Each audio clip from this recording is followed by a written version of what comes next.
So eto mga sangkay, meron po tayong update patungkol po sa isa na namang grupo na nag-aasik ng lagim sa ating mundo. At sila po ay matatawag mga sangkay na terror organization kagaya rin po ng Hamas.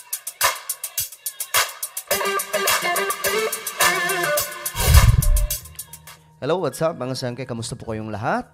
Lalong-lalo na po lahat ng mga solid sangkay dyan. Shout out po. Anyway, before we start, kung bago ka pa lang po sa ating channel at hindi mo pa nagagawa ito, mayroon po dyan sa baba, subscribe button. Ito mismong pinapanood yung video. So, ang gawin nyo lamang, i-click nyo yung subscribe sa ibaba, tapos i-click nyo yung bell, at i-click nyo po yung all. At kung kayo ay nanonood sa Facebook, huwag nyo rin pong kalilimutan na i-follow ang ating Facebook page. Dahil dito mga sangkay, mga mahalagang impormasyon na nangyayari sa ating mundo, maging sa ating bansa ang ating ibinabahagi. Ngayon, eto mga sangkay, mayroon pong balita. Isa pong malaking grupo. Ito po ay ang Houthi ng Yemen. Mga rebelde ito mga sangkay mula sa Yemen ang gumagawa po ngayon ng ingay pagdating po sa international. Ito ang kanilang ginawa mga sangkay. 3 international vessels inatake ng Houthi sa Red Sea. Ito mga sangkay, itong grupong to, ito rin po ang may hawak na ilan sa ating mga kababayan. Naalala nyo mga sangkay, yung isa rin pong barko na kanilang sinalakay. Ito rin po ang kanilang ginawa mga sangkay ngayon. So, panoorin po natin ang balita.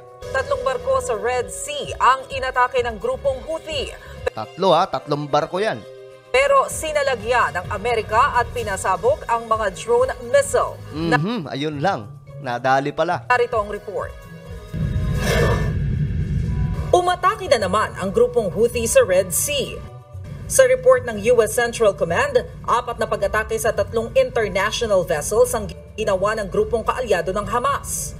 9:15 a.m. nitong December 3, habang nagpapatrol sa Red Sea, na-detect ng USS Carney ang ballistic missile attack sa cargo ship na MV Unity Explorer ng United Kingdom. Nasundan yan bandang alas 12 ng tanghali nang atakihin ulit ang Unity Explorer. Grabe. Sa pagkakataong ito, nasira raw ng barko ng Amerika ang drone missile ng Houthi. Ayun lang. 3:30 p.m. naman ang ma-detect ng isa pang missile attack sa barkong MV number 9 na pagmamayari ng Bermuda at UK. Wala naman daw damage ang barko at walang sugatan. Matapos ang 1 oras, isa pang barkong MV Sophie II ang inatake. Grabe. Pero napabagsak din ng USS Carney ang drone missile. Ayun, buti na lang nandun yung Amerika, no? Itong mga sangkay, itong Houthi, wala po itong magawa, no? Parang ano lang din, parang Hamas, mga sangkay. Napagtitripan po nila ngayon yung mga barko na dumadaan dyan, malapit sa Israel. Hindi ko alam kung ang pakay nila is iganti. Kasi ito po ay kakampi ng Hamas para po sa inyong kaalaman. At halos parehas po silang, itong 2 grupo, mga sangkay, na naghahasik ngayon ng lagim sa ating mundo ay parehas po ng iniisip. Biruin mo mga sangkay, kung wala doon yung Amerika, ito pong USS Carney, malamang sa malamang, may mga barko na naman, 3 barko yung madadali.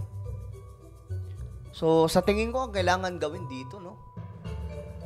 Atakihin na to ng buong mundo. Itong Houthi, kasi naghahasik po talaga sila ng hindi maganda sa ating mundo ngayon, lalong-lalo na po, sinasabay po nila yung nagaganap sa Israel. Ngayon, nakaraan mga sangkay, may mga hawak pa po yan sila. Kasama po doon yung ating mga kababayan. Talagang ibang klase mag-isip itong grupong to. Kinundi na ng Amerika ang mga pag-atake. Nauna na ring inatake ng Houthi ang isang barkong konektado sa Israel nitong 1 buwan. Ito, mga sangkay, ito po yung nauna. Yan po yung nauna nilang inatake bago po itong mga sumunod na pagsalakay. At eto mga sangkay, talagang wala pong, wala pong Amerika Hindi ata natukoy o hindi po na-detect mga sangkay yung biglaang pagsalakay Ngayon, makikita nyo po, napasok po ng mga sundalo nila, itong mga rebelde na to, mga sangkay. Hindi po ito hawak ng government ng Yemen, ha? Sila po ay mga rebelde. Kung saan 17 Pilipinong marino ang binihag. Inaasikaso na Grabe, oh, may helicopter pa po sila. Ganun katindi ang terror organization na to. ng Marcos administration ang pagpapalaya sa kanila. Ayon sa Houthi, target nila ang 2 barkong konektado sa Israel bilang pagpapakita ng suporta sa Palestine. Palestine ba o Hamas? No, hindi sila sumusuporta sa Palestine. They are supporting Hamas, not Palestine. Dahil kung sinusuportahan nila ang Palestine, sasawayin nila ang Hamas. Kasi ang dahilan kung bakit nadadamay ang ilan sa mga kababayan ng Hamas na mga Palestino dyan sa Israel, ay dahil po pinagkampuhan mga sangkay yung ilalim ng lupa na ang ibabaw ay mga civilian na napakarami, mga matataong lugar, which is mga Palestinians po ang naroon. Sasabihin pa Palestinians. No, hindi po sila sumusuporta sa Palestine. Sinusuportahan po nila yung Hamas na kapwa rin po nilang terror organization. So, bakit ko nga ba nasabing terror organization to? Ito po, ang Amerika kinonsider na po na itong Houthis ay isa pong terror group. Okay?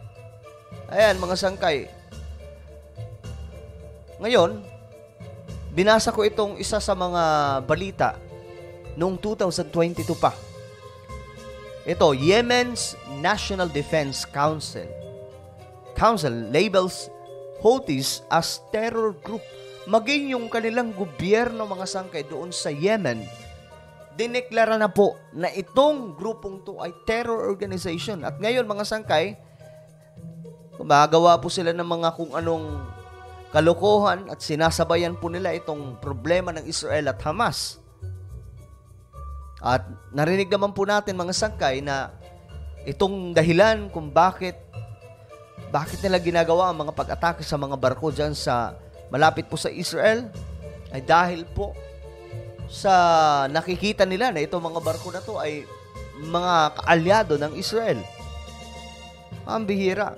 Ayan o, Yemen's National Defense Council said that the Houthis are defined as a terror organization and strict measures will be taken against people and entities that support the rebel group. Ayan o, the council decided on the move in accordance, ito mga sangkay, with its decision number 1 dated 2022 according to State News Agency Sabah. Ayan, mga sangkay. Terror organization sila.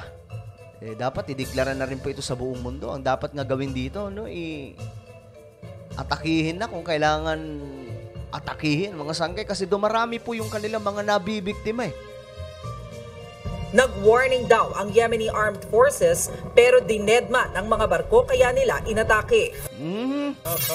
Itinanggi ng Israel na konektado sa kanila ang mga barkong inatake ng Houthi. Ayon sa isang analyst, inililihis ng Houthi ang atensyon ng Israel para hindi bakbakan ang Gaza. So, yun po yung kanilang ginawa, mga sangkay. Kasama po doon yung mga Pilipino. Mga kababayan po natin ngayon. Yun nga po ang tinatrabaho ngayon ng government na maisalba. Kasi napakarami po ng hawak nila Kasama po doon yung mga Pilipino. So, again, dito, mga sangkay, ang Amerika kinonsider na po, or ikukonsidera pa lang, or kinonsider na. Dapat, hindi lang consider, kundi declare. US government declared na ang Houthis ay isang terror organization or group. Ang bira, wala pong ginawa itong mga to kundi magasik ng lagim, kagaya po nitong Hamas. Ayan maging yung government nila, mga sangkay, diniklara na po na terror group nga itong Houthis ng Yemen. Ngayon, ano sa tingin nyo ang kailangan gawin? Tingin nyo ba? Kailangan gawin dito atakihin na ng buong mundo nang sa ganun, mapulbos na itong Houthis? Just comment down below. And now guys, I invite you please subscribe my YouTube channel. Ito po, Sangkay Revelation. Hanapin nyo po ito sa YouTube, then click the subscribe, click the bell, and click all. Ako na po ay magpapaalam hanggang sa muli. This is me, Sangkay Janjan. Palagi nyo pong tatandaan that Jesus loves you. God bless everyone.